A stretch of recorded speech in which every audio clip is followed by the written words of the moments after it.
तो सभी भाइयों एवं बहनों को नमस्कार। स्वागत है आपका आपके अपने चैनल सक्सेस जंक्शन एक कदम सफलता की ओर में। मेरा नाम है अतुल शुक्ला और हम लेकर के आ गए हैं आपके लिए मध्य प्रदेश अस्पताल सहायक भर्ती 5 जुलाई सेकेंड शिफ्ट का एग्जाम एनालिसिस। जितने भी प्रश्न हमारे पास में आ गए हैं उन सभी प्रश्नों के बारे में आपको डिटेल में जानकारी देने वाले हैं। उससे पहले वीडियो को लाइक करके चैनल को सब्सक्राइब कर लीजिए, क्योंकि बहुत जल्द ही आपकी एमपीजीके की संपूर्ण एमपीजीके हम इसी चैनल पर करवाने वाले हैं। मध्य प्रदेश पुलिस कांस्टेबल और एमपीएसआई भर्ती के लिए सारे सब्जेक्ट जो है हम आपके इसी यूट्यूब चैनल पर करवाने वाले हैं। कल आपकी 11 बजे दिन में 11 बजे सुपर एमसीक्यू सीरीज नंबर 1 आने वाली है, जिसमें हम तीनों प्रकार के एमसीक्यू करवाने वाले हैं। जैसा हमने देखा है मध्य प्रदेश अस्पताल सहायक में स्टेटमेंट वाले भी बहुत प्रश्न पूछे जा रहे हैं, जोड़ी मिलाने वाले भी बहुत प्रश्न पूछे जा रहे हैं। तो हर तरह से आपको हम तैयार करेंगे जिससे कि इस बार आपके पास में एक वर्दी आ जाए, चाहे वो पुलिस कांस्टेबल की हो चाहे वो एमपीएसआई की हो। ठीक है मेरे भाई, तो वीडियो को लाइक करके चैनल को सब्सक्राइब जरूर कर लेना। चलिए शुरुआत करते हैं। सबसे पहले सोशल साइंस के कुछ प्रश्न देख लेंगे। आइए देखते हैं। आज का पहला प्रश्न है, ग्रीस की क्रांति में लॉर्ड बेयर्ड जो है उनकी मृत्यु कब हुई थी, यह आपसे पूछा गया है। 4 ऑप्शन आपके सामने है, सही आंसर 1824 हो जाएगा। चलिए कुछ जानकारी आपको देते हैं इस प्रश्न के बारे में। देखिए तो ग्रीस की क्रांति में प्रसिद्ध ब्रिटिश कवि लॉर्ड बायरन, जिन्हें लॉर्ड बेयर्ड भी कहा जाता है, की मृत्यु 19 अप्रैल 1824 को मिलोसोंगी नामक स्थान पर इनकी मृत्यु हो गई थी। वे ग्रीस के स्वतंत्रता संग्राम का समर्थन करने और तुर्क साम्राज्य के खिलाफ लड़ने के लिए मिसोलोंगी गए थे, जहां गंभीर बुखार के कारण मात्र 36 वर्ष की आयु में उनका निधन हो गया था। उन्हें ग्रीस में एक राष्ट्रीय नायक का दर्जा प्राप्त है। ये एक कवि थे जो ग्रीस की क्रांति के बारे में लिखा करते थे। देखिए कोई भी क्रांति हो, आपने अगर भारत छोड़ो आंदोलन देखा हो या भारत की भी क्रांति आपने देखी होगी, हर क्रांति में कवियों का महत्वपूर्ण योगदान रहा है। भाई वो कवि लोग ही हैं जो जोश भर देते थे और जो नव युवक थे, वो युवा जो हुआ करते थे, वो क्रांति में कूद जाते थे। तो ये एक ग्रीस की क्रांति के प्रसिद्ध कवि थे, ठीक है, जिनकी मृत्यु मात्र 36 वर्ष की उम्र में हो गई थी। चलिए आगे बढ़ते हैं। आगे बढ़ने से पहले आप लोग बता दें भाई, जिनका एग्जाम बाकी रह गया उन लोगों के लिए अब सुपर सिलेक्शन नोट्स मात्र 99 रुपए में उपलब्ध कराए जा रहे हैं। तो जिसका भी एग्जाम है 102 दिन का भी समय बचा हुआ है। आप ये तो देख ही रहे हैं कि अपने सुपर सिलेक्शन नोट्स में से सीधे सीधे प्रश्न एग्जाम में फंस रहे हैं। आज सुबह भी हमने आपको दिखा दिया था और लगातार लोग कमेंट कर रहे हैं कि सर आपके नोट्स में से बहुत सारे क्वेश्चन आए थे, है ना। तो अगर आपके एग्जाम में 102 दिन का समय बाकी है तो मात्र 99 रुपए में ये कंप्लीट सुपर सिलेक्शन नोट्स लेकर के अभी भी आप अपने नंबर को 15 से 20 नंबर तक इंक्रीज कर सकते हैं। ठीक है, ये तो पता ही है, 5 के 5 सब्जेक्ट आपको मिल जाएंगे, थ्योरी नोट्स 10 प्रैक्टिस सेट मिल जाएंगे, जहां से आपके सीधे सीधे प्रश्न एग्जाम में आ रहे हैं। मैथ के सारे प्रश्न आपके प्रैक्टिस सेट में से मिल रहे हैं। इसके अलावा 2500 के आसपास हम एमसीक्यू सब्जेक्ट वाइज भी आपको देने वाले हैं। ठीक है ना। कैसे प्राप्त करना है, तो कोई बड़ी प्रक्रिया नहीं है, कोई ऐप वगैरह इंस्टॉल नहीं करना है। ये QR कोड आपको दिखाई दे रहा है, इसका स्क्रीनशॉट खींच लीजिए। इसी पर आपको मात्र 99 का पेमेंट करना है। उस पेमेंट का स्क्रीनशॉट इस व्हाट्सएप नंबर 7052547003 पर सेंड करना है। जैसे आप स्क्रीनशॉट सेंड करेंगे, इसी नंबर से तुरंत की तुरंत कंप्लीट सुपर सिलेक्शन नोट्स आपको सेंड कर दिए जाएंगे। ठीक है ना, जिसको आप कंप्लीट करके जाएंगे। हर शिफ्ट का एग्जाम एनालिसिस की PDF आपको मिल जाएगी, उसको भी कंप्लीट करके जाना, क्योंकि यहां पर यह देखा जा रहा है कि लगभग 40 से 50 प्रश्न हैं वो रिपीट हो रहे हैं जो अभी तक पूछे गए हैं ना। तो हर शिफ्ट की एग्जाम एनालिसिस की PDF भी आपको मिल जाएगी। ठीक है मेरे भाई। इसके अलावा जैसा कि आप जानते हैं अब माहौल जो है गर्मा गया है, यानी कि मध्य प्रदेश सामान्य अर्हता परीक्षा आपकी होने वाली है। अक्टूबर में ये एग्जाम होने की महत्वपूर्ण जो है ज़्यादातर संभावना दिख रही है। इसके अलावा एमपीएसआई MP पुलिस कांस्टेबल के लिए पुलिस विभाग भी लगभग बन गया है और इसका एग्जाम आपको अगस्त के बाद यानी सितंबर के आसपास आपको इसका एग्जाम देखने को मिल सकता है। तो दोनों के कंप्लीट नोट्स अभी हम एक साथ में दे रहे हैं मात्र 199 रुपए में, चाहे वो MP पुलिस के लें आप, चाहे कांस्टेबल के लें, चाहे आप सामान्य अर्हता परीक्षा के लें। तो अभी ही ले लीजिए, क्योंकि जैसे ही इसकी वैकेंसी आ जाएगी तो इसमें से MP पुलिस के नोट्स अलग हो जाएंगे, वो अलग दिए जाएंगे, MPSI के अलग दिए जाएंगे, सामान्य अर्हता के अलग अलग दिए जाएंगे ना। तो अभी आपको कितने सब्जेक्ट मिल रहे हैं वो देख लो। MPG के मिलेगा, हिंदी मिलेगा, reasoning, science, DI, computer science, computer का नोट्स मिलेंगे, करंट अफेयर मिलेगा, GK GS मिलेगा, मैथ मिलेगा। ये सब कुछ आपको अभी मात्र 199 रुपए में उपलब्ध कराया जा रहा है। तो जल्दी से इसको लेकर के ग्रुप में शामिल हो जाइए। कैसे प्राप्त करना है, इसी पर आपको कितने का 199 का पेमेंट करना है। उस पेमेंट का स्क्रीनशॉट इस व्हाट्सएप नंबर 7052547003 पर सेंड करना है। जैसे आप सेंड करेंगे तुरंत की तुरंत इसी नंबर से आपको प्राइवेट टेलीग्राम प्रीमियम ग्रुप की जो है लिंक आपको सेंड कर दी जाएगी। उस पर क्लिक करके आप टेलीग्राम ग्रुप ज्वाइन कर लेंगे, जो प्राइवेट रहेगा, कोई और नहीं ज्वाइन कर सकता, केवल जिसको लिंक भेजी जाएगी वही ज्वाइन कर पाएगा। ठीक है, इसमें आपको सारा कंटेंट मिलने वाला अलग अलग जो है। इसमें डेली हम करंट अफेयर भी डालते हैं, डेली आपकी स्टैटिक जीके भी पढ़ती है, और साथ साथ में सारे के सारे नोट्स इसमें डले हुए हैं, और आगे के सभी नोट्स इसमें ही डलने वाले हैं। ठीक है मेरे भाई, तो अभी आप सामान्य अर्हता परीक्षा वाले ग्रुप में शामिल होकर के ये सभी नोट्स जरूर ले लीजिएगा। ठीक है, चले आगे बढ़ते हैं और देखते हैं आज का अगला प्रश्न। ये रहा आज का अगला प्रश्न। देखिए, देश हित में संसद राज्य सूची पर भी कानून बना सकती है जब तक कि डैश से बिल पारित ना हो जाए। ये सेम टू सेम ऐसा ही प्रश्न उन्होंने लिख करके भेजा है। ये खालिस्तान वाला आज प्रश्न देखने को मिला है। तो देखो, एप्टेक क्या है ना, समय के साथ में कुछ ना कुछ परिवर्तन करता है। अभी एक और क्वेश्चन आपको दिखाने वाले हैं, उसका भी लेवल अलग ही लेवल का भाई। ठीक है ना, इसी लेवल की आपकी हम प्रैक्टिस करवाने वाले हैं। लो टू प्रो लेवल की प्रैक्टिस करवाएंगे आपकी, है ना। जो एमसीक्यू सीरीज कल से चालू हो रही है 11 बजे से, वो लो टू प्रो लेवल रहेगी। इसमें तीनों प्रकार के एमसीक्यू रहेंगे और ऐसे प्रश्नों को भी शामिल करेंगे जो अभी एप्टेक ने बदल करके प्रश्न पूछना चालू किया है। यानी कि प्रश्नों के लेवल को बदला है और प्रश्नों के टाइप को बदला है, भाषा को बदला था, वो सब कुछ आपको हम प्रैक्टिस करवाने वाले हैं। देखिए, तो यहाँ खालिस्तान में आपकी राज्यसभा आ जाएगी। ठीक है, कौन सा अनुच्छेद ऐसा कहता है, आइए वो भी देख लेते हैं। तो संविधान के अनुच्छेद 249 के अनुसार यदि राज्यसभा अपने उपस्थित और मतदान करने वाले सदस्यों के कम से कम 2/3 बहुमत से यह प्रस्ताव पारित कर दे कि राष्ट्रीय हित में संसद द्वारा राज्य सूची के किसी विषय पर कानून बनाना आवश्यक या समाचीन है, तो संसद उस विषय पर भी कानून बना सकती है। लेकिन वो कानून 1 वर्ष के लिए ही जो है पारित होगा, 1 वर्ष के लिए ही लागू हो पाएगा। जैसा कि आप जानते हैं, 3 प्रकार की सूची होती है, राज्य सूची, केंद्र सूची और समवर्ती सूची, है ना। तो राज्य सूची पर राज्य कानून बनाता है, केंद्र पर केंद्र बनाता है, और समवर्ती पर दोनों बना लेते हैं। लेकिन अगर जब ये हो जाए कि नहीं भैया, राष्ट्रीय हित के लिए हमें अब राज्य सूची पर भी कानून बनाना है, तो केंद्र सरकार राज्य सूची पर भी कानून बना सकती है, लेकिन उसके लिए राज्यसभा से जो है मतलब अनुमति की आवश्यकता होगी। ठीक है भाई, समझ गए, आगे बढ़ें। चलिए देखिए, ये टाइप चेंज किया, ये प्रश्न देखिए, फिर समझिए क्या है ये। तो एक संस्था जो 1849 में गठित हुई, इसने लोगों में जातिगत भेदभाव दूर करने की प्रतिज्ञा की। ये लोग खुद को अंडरग्राउंड रख करके काम करते थे। 1860 में ये खत्म कर दी गई। बताइए वो संस्था कौन सी थी? ऐसे प्रश्न बना करके पूछ रहा है एप्टेक, है ना, तुम्हें पूरा दिमाग घुमा देगा। इस तरह का भी हम प्रैक्टिस करवाएंगे आपकी। ठीक है, तो अब अगर हम बात करते हैं कि यह संस्था कौन सी थी, तो ये सारी बातें जो कही जा रही हैं, ये परमहंस मंडली के बारे में कही जा रही हैं। ठीक है, चलिए देख लेते हैं। तो ये संस्था परमहंस मंडली थी। इसकी स्थापना 1849 में बॉम्बे, जिसे वर्तमान मुंबई कहते हैं, इसके दादोबा पांडुरंग और दुर्गाराम मेहता जी के द्वारा की गई थी। ठीक है ना। महाराष्ट्र की यह पहली सामाजिक धार्मिक संस्था थी जिसका मुख्य उद्देश्य जातिगत भेदभाव को समाप्त करना था और मानव समानता की स्थापना करना था। ठीक है, रूढ़िवादी हिंदुओं के भारी विरोध के डर से इसने खुद को अंडरग्राउंड गुप्त रह करके काम करते थे और अपनी बैठकों में निचली जातियों द्वारा पकाया गया भोजन भी करते थे। वर्ष 1860 में जब इस संस्था का अस्तित्व का खुलासा हुआ तो इसका कड़ा विरोध हुआ और तुरंत जो है इसको बंद कर दिया गया था। तो 1860 में इसको बंद कर दिया गया। ये है आपकी परमहंस मंडली। इस तरह से आपको जो है प्रश्न देखने को मिलने वाले हैं। ठीक है, तो कल से इस तरह के भी प्रैक्टिस वाले क्वेश्चंस आपको देखने को मिलेंगे और हम वो भी प्रैक्टिस करवाएंगे जो अभी रिसेंट में एग्जाम एप्टेक ने करवाए, जैसे कि एमपी फॉरेस्ट गार्ड की आंसर की आ गई है ना, तो उसके भी क्वेश्चन इस तरह से जो है फॉर्म करके हम आपको पढ़ाया करेंगे। ठीक है मेरे भाई, चलिए, और पूरी की पूरी एमपीजी के हम यहीं आपको यूट्यूब पर ही करवाने वाले हैं। बस उसके नोट्स आपको सामान्य अर्हता वाले उसमें मिलेंगे। अगला, अनुच्छेद 345 का संबंध पूछा गया था कि ये किससे संबंधित है। तो भारतीय संविधान का अनुच्छेद 345 राज्यों की राजभाषा और राजभाषाओं से संबंधित है। ठीक है, इसके तहत राज्य के विधानमंडल को यह अधिकार दिया गया है कि वह कानून बनाकर राज्य में इस्तेमाल होने वाली किसी एक या अधिक भाषा को उस राज्य के सभी किसी भी आधिकारिक सरकारी खर्च के लिए, देखो कुल मिलाकर कहना क्या है, 345 आर्टिकल ये कहता है कि भाई जितनी भी अगर राज्य में बहुत सारी भाषाएं बोली जा रही हैं, लेकिन राज्य को लगता है कि एक ऐसी भाषा है जिसको ज़्यादातर लोग बोल रहे हैं और उसमें ज़्यादातर जो है काम लोग करते हैं, तो उस एक भाषा को उठा करके वो कह सकता है कि अब जो सरकारी कामकाज हैं वो इस भाषा में भी किए जाएंगे। ठीक है ना, बस इतना सा कहा गया आर्टिकल 345 में। बस इतना ही समझिए, ज़्यादा पछड़े में पढ़ने की आवश्यकता नहीं है। अगला प्रश्न है, फ्रांस के पेंटर का क्या नाम था जिसने क्रांति की पेंटिंग बनाई थी? आज जो पूछा गया था ना, आज इस तरह से पूछा गया था, जो इन्होंने बनाई ना, इनका नाम क्या है? यूजिन डेलोक्राइट्स। तो इनका नाम दे दिया था कि यूजिन डेलोक्राइट्स। ये इनका पेशा क्या था, ये किससे संबंधित थे? ऑप्शन में था पेंटर थे, कारपेंटर थे, इस तरह से था।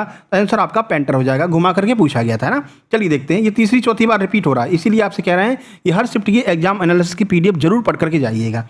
ठीक है, ये लगभग चौथी बार, मेरे हिसाब चौथी या पांचवी बार इनका नाम जो है वो रिपीट हो रहा है। देखिए, तो फ्रांस की क्रांति से संबंधित सबसे प्रसिद्ध पेंटिंग थी कौन सी? Liberty leading the people. ये लिबर्टी लीडिंग द पीपुल भी 2 बार पूछी जा चुकी है। है ना, का निर्माण फ्रांसीसी चित्रकार यूजीन डेलाक्रॉइट्स के द्वारा किया गया था। यह मास्टरपीस यूजीन डेलाक्रॉइट्स ने 1830 की क्रांति की याद में बनाई थी। तो ये 1830 में क्रांति हुई थी। इनका नाम और लिबर्टी द लीडिंग पीपल, ये तीनों चीज़ें याद रखना। ये 2-3 बार पूछी जा चुकी हैं, आपके आगे की भी शिफ्ट में पूछे जाने की संभावना है। चलिए अगला देखिए, और आपसे निवेदन है मेरे भाई, एग्जाम से निकलने के 1 घंटे के अंदर जितने प्रश्न आपको याद रहें इस नंबर पर जरूर सेंड किया कीजिए। आज आप देख रहे हैं तो किसी न किसी ने क्वेश्चन भेजे हैं तभी आप देख रहे हैं, तो ये आपके ऊपर एक कर्ज हो गया। इस कर्ज को मिटाने के लिए कल जब आपका पेपर छूटे तो आप अपने प्रश्नों को इस नंबर पर जरूर भेजिएगा। पूछा गया अनुच्छेद 243 के सब क्लॉज से जो है प्रश्न बनाए गए थे जोड़ी मिलाने वाले, और 243 का सब क्लॉज जोड़ी वाले जो प्रश्न है वो ऑलरेडी आपको हम करवा चुके हैं, और इसकी नोट्स भी जो है हम नोट्स ग्रुप में डाल चुके हैं। जिन लोगों ने नोट्स लिया होगा उन लोगों ने डाउनलोड कर लिया होगा ना। तो आज वो सेम टू सेम प्रश्न यहाँ पर फंस गया है। चलिए कुछ महत्वपूर्ण अनुच्छेद देख लेते हैं 243 से संबंधित है। सबसे पहले 243 की बात करेंगे। 243 में परिभाषा बताई गई है। 243 ए में ग्राम सभा की बात की गई है। 243 बी में पंचायतों के गठन की बात की गई है। 243 सी में पंचायतों की संरचना की बात की गई है। 243 डी में स्थानों का आरक्षण बताया गया, भाई SC ST इनके लिए स्थानों का आरक्षण किया जाएगा। इसी तरह से 243 ई जो है वो पंचायतों की अवधि से संबंधित है। 243 एफ जो है वो सदस्यता के लिए अयोग्यताएं जो है उनसे संबंधित है। ज़्यादातर जो प्रश्न है वो 243 एफ तक से ही पूछे गए हैं। इनको एक बार आप रिपीट करके जाएंगे, हो सकता है आपके एग्जाम में मिल जाए। ठीक है, ये भी आपका मान के चलिए कि तीसरी चौथी बार इसको भी पूछ रहे हैं। ये वाला प्रश्न भी तीसरी चौथी बार जोड़ी मिलाने के लिए आ रहा है ना। इसमें से अगर 2 भी आपके दिमाग पे रहेगा तो आप आराम से जोड़ी मिला करके अपना आंसर निकाल सकते हैं। ठीक है मेरे भाई, चलें आगे बढ़ें। चलिए अगला देखते हैं। अगला है, चलो अब साइंस की ओर चलते हैं, कुछ साइंस के प्रश्न देख लेते हैं। तो सूखे के दिनों में जो ड्राई डेज हुआ करते हैं, सूखे के दिनों में पौधों का कौन सा हार्मोन स्टोमेटा को बंद करने के लिए जिम्मेदार रहता है? जब स्टोमेटा बंद हो जाता है तो जो पानी होता है ना पौधों का, वो इसी के पौधे के अंदर ही रहता है। ठीक है ना। तो जब सूखा पड़ता है तो इस टाइम पर जो है ये पौधे इस स्टोमेटा की वजह से जिंदा रह पाते हैं। देखिए, तो सूखे के दिनों में पौधों में जल की कमी को रोकने के लिए एब्सिसिक एसिड जो है नामक हार्मोन स्टोमेटा रंध्र को बंद करने के लिए जिम्मेदार होता है। इसमें क्या होता है, यह पत्तियों की रक्षक कोशिकाओं को प्रभावित करता है, जिससे कोशिकाएं ढीली हो जाती हैं और बाष्पोत्सर्जन रुक जाता है। बाष्पोत्सर्जन जानते हो, जब सूर्य आता है तो भाई सूर्य हर जगह से पानी को अपनी ओर खींचता है ना। चाहे वो तालाब हो, चाहे नदी हो, कहीं भी हो, पेड़ों से भी पानी खींचता है। ठीक है, तो नॉर्मल डेज में तो कोई दिक्कत नहीं रहती, पेड़ों कहता है ठीक है तुम पानी ले लो कोई दिक्कत नहीं है। लेकिन जब सूखे का टाइम होता है तो भाई इनके पास में ऑलरेडी पानी की कमी है और सूरज अगर पानी खींचेगा तो समस्या हो जाएगी। तो ऐसे में क्या होता है, स्टोमेटा इनके रंध्र को बंद कर देता है ना, पत्तियों के रंध्र को बंद कर देता है, जिससे कि जो पानी सूरज खींच रहा था अब वो सूरज पानी खींच नहीं पाता है और पौधे अपना पानी अपने अंदर ही समा करके रखते हैं और जो सूखे के दिनों में वो अपनी रक्षा खुद कर सकते हैं। ठीक है ना। तो यही आज आपसे प्रश्न पूछा गया था। आगे बढ़ें। अगला देखिए, अगला प्रश्न है बहुविखंडन क्या होता है, यह आपसे पूछा गया है। चलिए देख लेते हैं भाई बहुविखंडन क्या होता है, यानी मल्टीपल फ्यूजन पूछा गया है। तो देखिए, मल्टीपल फ्यूजन या बहुविखंडन एक अलैंगिक प्रजनन है जिसमें एक जनक कोशिका विभाजित होकर के एक ही बार में कई नई संतति कोशिकाओं का निर्माण करता है। हमने पथरी वाला एग्जांपल आपको दिया था, अगर आपको याद हो तो। एक पथरी अगर किसी खेत में हो गई तो भाई वो पूरे खेत में पथरी ही पथरी हो जाएंगी। ठीक है ना, पत्थर चट्टा जिसको हम कहते हैं। क्यों हो जाएंगी? क्योंकि उसमें मल्टीपल फ्यूजन होता है। जरा से उसकी पत्ती अगर जमीन से टच कर गई तो वहां पर नई पथरी का जन्म हो जाएगा, फिर इसी तरह से पत्थर चट्टा जो है वो पूरे खेत में फैल जाता है। ठीक है, तो यही मल्टीपल फ्यूजन है। पहले भी आ चुका है, ये फिर से रिपीट हुआ है मेरे भाई। जो लगातार हमारे साथ में बने होंगे उनको पता होगा कि हाँ सर ये तो रिपीट हो रहे हैं क्वेश्चन। अगला, 2 प्लेन दर्पण को 90 डिग्री पर रखने पर कितनी इमेज बनेगी? इस तरह से अगर रखना है, एक प्लेन दर्पण ये हो गया, एक ये हो गया। अब पूछ रहा है कि कितनी इमेज बनेगी। तो देखो इसका एक सूत्र होता है 360 अपॉन थीटा -1। अब 360 की 360 रहने दो, थीटा का मान कितना है 90 बता रहे हैं, 1 घटा दो तो 90 से काटेंगे 4 बार जाएगा भाई, 9 चौको 36, 0 से 0 खत्म, 4 हो गया। इसमें से 1 घटा दो 3, यानी कि 3 इमेज जो है वो बनेगी अगर हम 90 डिग्री पर किसी भी जो है समतल दर्पण को रखते हैं। अब कुछ भी आपको कितनी भी डिग्री दे दी, मान लीजिए आपको यहाँ पर 360 बटे दे दिया 10 डिग्री। ठीक है, 10 डिग्री दे दिया तो 1 घटा दो आप, 0 से 0, 36 में से 1 जाएगा, 35 बच जाएगा। तो ध्यान रखना, आगे से इस सूत्र को ध्यान रखना। अगर हमसे इमेज निकालने के लिए पूछा जाए तो 360 बटे थीटा -1 सूत्र होता है। ठीक है, तो 2 प्लेन दर्पण को अगर 90 डिग्री पर रखेंगे तो टोटल 3 प्रतिबिंब हमको प्राप्त होंगे। ठीक है मेरे भाई, आगे बढ़ें। चलिए अगला देखिए, अमीटर को हमेशा सीरीज में ही क्यों जोड़ा जाता है? भाई सीरीज क्रम में ही अमीटर को क्यों जोड़ते हैं, यह आपसे पूछ रहे हैं। तो चलिए देखते हैं। अमीटर को हमेशा श्रेणी क्रम में जोड़ा जाता है ताकि परिपथ की कुल विद्युत धारा सीधे उसमें प्रवाहित हो सके। अमीटर का आंतरिक प्रतिरोध बहुत कम होता है जिससे मुख्य धारा के मान में कोई बदलाव नहीं आता और वो सटीक मेजरमेंट हमको बताता है। इसलिए हम इसको क्या करते हैं, श्रेणी क्रम में यानी कि सीरीज में इसको जोड़ते हैं। इसके बाद में 1 वोल्ट बराबर पूछा गया था कि 1 वोल्ट किसके बराबर होता है। तो वोल्ट विद्युत विभव का या फिर विभवांतर का ऐसा ही मात्रक है। यह गणितीय रूप से 1 जूल कार्य और 1 कूलाम आवेश के अनुपात के बराबर होता है, यानी कि 1 जूल बटे 1 कूलाम बराबर क्या हो जाएगा, 1 वोल्ट हो जाएगा। ये आपको ध्यान रखना है, ठीक है मेरे भाई। आगे बढ़ें, चलिए आगे बढ़ते हैं। अगला पूछा गया प्राकृतिक गैस में कौन सा हाइड्रोकार्बन पाया जाता है। तो जो प्राकृतिक गैस होती है, जो नेचुरल गैस होती है, मुख्य रूप से मीथेन CH4 नामक हाइड्रोकार्बन से बनी होती है। जिसकी मात्रा में 70 से 95% तक जो है वो आपको मीथेन देखने को मिल जाएगी प्राकृतिक गैस में। प्राकृतिक गैस ज़्यादातर मीथेन से ही मिलकर के बनती है। भाई गोबर गैस में क्या रहता है, मीथेन ही तो रहती है ना। चलिए आगे बढ़ते हैं। अगला देखिए, अगला क्वेश्चन है भाई, एक बार क्या हो गया था, एक बार देखो हम गाँव में अपने गए थे, तो गांव में हमारे बगल में घूर लगता है ना, घूर जहाँ पर बहुत सारा कचरा डालते हैं। तो हमने क्या किया, हमने उसमें जो है घूरे पर जो कचरा पड़ा हुआ था, हमने कहा चलो आज को साफ़ कर देते हैं। उसमें हमने आग लगा दी, ठीक है, आग लगा दिया भैया। फिर वो कचरा पूरा जल गया, है ना, थोड़ा थोड़ा सुलग रहा था नीचे। हमने कहा यार जलने दो, थोड़ी देर में कचरा अपने आप जल करके खत्म हो जाएगा, कोई समस्या नहीं है, आग बुझाने की कोई ज़रूरत नहीं है, साफ़ हो जाएगा ना। लेकिन इसमें हुआ क्या कि वो जो घूर था ना, वो गोबर का घूर था। और गोबर का घूर आप जानते हो कि अगर बहुत ज़्यादा नीचे अगर आप जाओगे तो वहाँ पर मीथेन गैस बनती है। भाई साहब वो धीरे धीरे मीथेन गैस उसमें बनी हुई थी, उसने आग पकड़ ली, है ना। और हम चले आए अंदर, हमने कहा हो गया अपना काम, साफ़ सफाई हो गई। लो दोपहर में क्या हुआ, दोपहर में बहुत ज़्यादा हवा चलने लगी, तो वो जो मीथेन गैस की वजह से ये आग बुझ नहीं पाई थी, उस आग ने विकराल रूप ले लिया भैया, ठीक है, हवा का इसको साथ मिल गया और फिर वो फैलने लगी। बहुत सारी घास से फिर उसके बाद में पेड़, इस तरह से वहां पर बहुत ज्यादा वो थी ना, सरपत वरपत होते ना, उसमें आग पकड़ लिया भैया। बाद में हमको जब आवाज सुनाई पड़ी, घर में थे अंदर, आवाज सुनाई पड़ी, हमने कहा यार चट क्या कर रहा है। बाहर आके देखा तो भाई साहब आग बढ़ती चली जा रही थी। अरे हमारे तो होश उड़ गया भैया, आम का पेड़ था बेचारा हमारा जल गया यार, ठीक है ना। तो ऐसी गलती कभी मत करना। अगर कहीं पर आप घूर वगैरह कहीं पर है, गोबर वगैरह कहीं पर है, उसमें आग लगा रहे हो तो कम से कम 2-3 बाल्टी एक्स्ट्रा पानी डाल करके बुझा दो, क्योंकि उस गोबर में क्या बनती है, मीथेन गैस बनती है और उसमें आग बहुत जल्दी बुझती नहीं है, ठीक है ना। तो हमने ये गलती कर दी थी, इसलिए भाई याद आ गई तो आपको बता दे रहे हैं। कभी भी ध्यान रखना, अगर हवा चल रही हो तो आग लगाने का प्रयास मत करना। ऐसे टाइम पर सफाई करो जब हवा नहीं चल रही हो। हालांकि बाद में बुझा दिया गया, हमारे गांव के बहुत सारे लोग आ गए हेल्प करने के लिए, सबने मिल करके आग को बुझा दिया। लेकिन उससे हमने ये सबक लिया है कि कभी भी गोबर के आसपास आपको कभी भी जो है आग नहीं लगानी चाहिए, क्योंकि वहाँ पर क्या बनती है, मीथेन गैस बनती है, ठीक है। चलो अगला प्रश्न है एंडोजीनियस और एक्सोटिक प्लांट, ये क्या होते हैं, चलिए देखते हैं। एंडोजीनियस और एक्सोटिक पौधे अलग अलग श्रेणियों में आते हैं। एंडोजीनियस वे पौधे होते हैं जिनका तना अंदर से बाहर की ओर बढ़ता है, जैसे बांस हो गया, ताड़ हो गया, ये अंदर से बाहर की ओर बढ़ते हैं, ठीक है। जबकि एक्सोटिक वे विदेशी पौधे होते हैं जो किसी बाहरी देश या क्षेत्र से लाए जाते हैं और मूल रूप से स्थानीय नहीं होते, कहीं बाहर से हम लेकर के आते हैं, ठीक है ना। जैसे अब ये आपने बीच में सुना होगा कमलम करके एक पौधा था ना, वो फ्रूट था, क्या बोला, ड्रैगन फ्रूट जो है वो बाहर से आया हुआ है, तो वो किस में आ जाएगा, वो आपका एक्सोटिक वाले में आ जाएगा, ठीक है। आगे बढ़े, कीवी हो गया, ये सब बाहर से हम लेकर के आते हैं, एक्सोटिक में आ जाएगा। अगला कह रहा है मधुमक्खी में जो लिंग निर्धारण है वो किस पर निर्भर करता है, चलिए देख लेते हैं। तो मधुमक्खियों में सेक्स डिटर्मिनेशन या फिर लिंग निर्धारण अंडे के निषेचन पर निर्भर करता है। इस प्रक्रिया को हैप्लोडिप्लॉइड कहते हैं, ठीक है। चलिए देख लेते हैं क्या होता है हैप्लोडिप्लॉइड। देखिए, मादा रानी या श्रमिक जो होता है, निषेचित अंडों से मादा मधुमक्खियां बनती हैं। ये 2n बराबर 32 के बराबर होती हैं, ठीक है ना। ये कब होती हैं, जब रानी का जो अंडा बनता है उससे 32 के गुणन में जो है बनती चली जाती है, भाई 32, 64 इस तरह से बनती चली जाती हैं। जो नर होता है, जो ड्रोन, जिससे ड्रोन बनते हैं, तो बिना निषेचित अंडों से नर मधुमक्खियां यानी कि ड्रोन पैदा होती हैं। ये अगुणित होती हैं, 16 के मल्टीपल में जाती हैं, ठीक है ना। फिलहाल आपको इतना ध्यान रखना है कि अंडे किस प्रकार से निषेचित हो रहे हैं, उस पर डिपेंड करेगा कि मधुमक्खी का लिंग कौन सा हो रहा है, ठीक है मेरे भाई, समझ में आ गए। चलिए आगे बढ़ते हैं। कुछ प्रश्न हिंदी और इंग्लिश के भी मिल गए हैं, आइए उनको भी देख लेते हैं लगे हाथ। देखिए, तो प्रश्न आया था कि जॉर्ज पंचम की मूर्ति कहाँ पर लगी थी, एक ये प्रश्न आया था। माता के आंचल पाठ में बच्चों के खेल से संबंधित प्रश्न था, यहाँ से 5 प्रश्न आज बने हुए थे, ठीक है। उसके बाद दुपट्टा का देशज क्या हो जाएगा, ये प्रश्न बना था। और कुछ प्रश्न आपके जो है विलोम शब्द के भी थे, तो अब थोड़ा सा ग्रामर जो है एक्स्ट्रा आ रहा है, जो आपके सिलेबस में नहीं दिया गया है, ठीक है।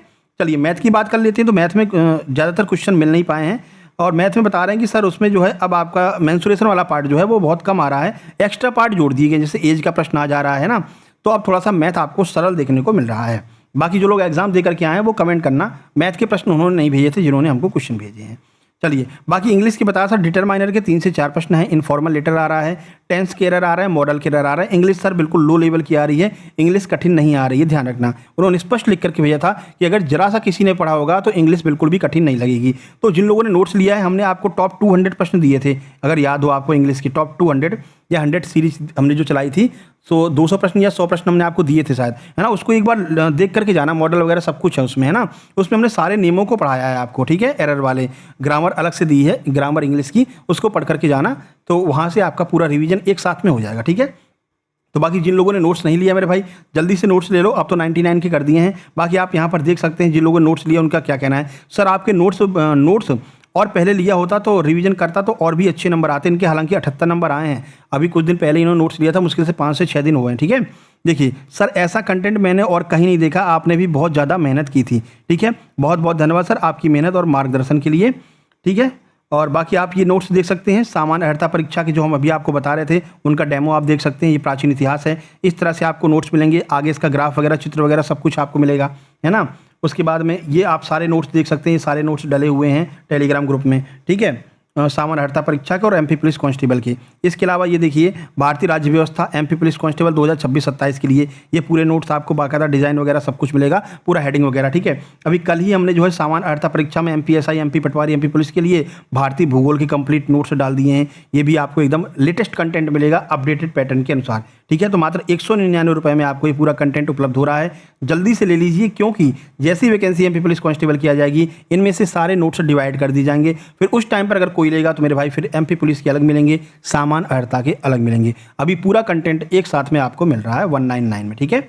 चलिए इस नंबर पर आप व्हाट्सएप करके कंटेंट प्राप्त कर सकते हैं। मिलते हैं नेक्स्ट वीडियो में। वीडियो को लाइक करके चैनल को सब्सक्राइब कर देना। बहुत बड़े बड़े चैनल थे, बहुत कॉपी वाले चैनल थे, सब लोगों ने एनालिसिस कराना बंद कर दिया। क्यों? क्योंकि अब व्यूज़ नहीं आने वाले ना, और अगर हम व्यूज़ के पीछे पड़ते तो हम भी बंद कर देते, लेकिन हमने कहा था अंत तक आपका साथ देंगे। बस आप लोग कृपा करते रहना कि क्वेश्चन जरूर भेजते रहना। हम अपने मन से कोई फर्जी क्वेश्चन नहीं लेकर के आ पाएंगे, इसके लिए हाथ जोड़ते हैं। फर्जी क्वेश्चन नहीं लेकर आ पाएंगे, जिस दिन क्वेश्चन नहीं आएंगे उस दिन बता देंगे भैया आज क्वेश्चन नहीं आ पाए हैं, है ना। और जब तक आएंगे तब तक हम वीडियो बनाएंगे, ठीक है मेरे भाई। कल से 11 बजे से आपका जो है 11 बजे के आसपास हम आपके लिए एमसीक्यू सीरीज चालू करने वाले हैं, लो टू प्रो लेवल, ठीक है। मिलते हैं कल 11 बजे, तब तक के लिए नमस्कार, धन्यवाद।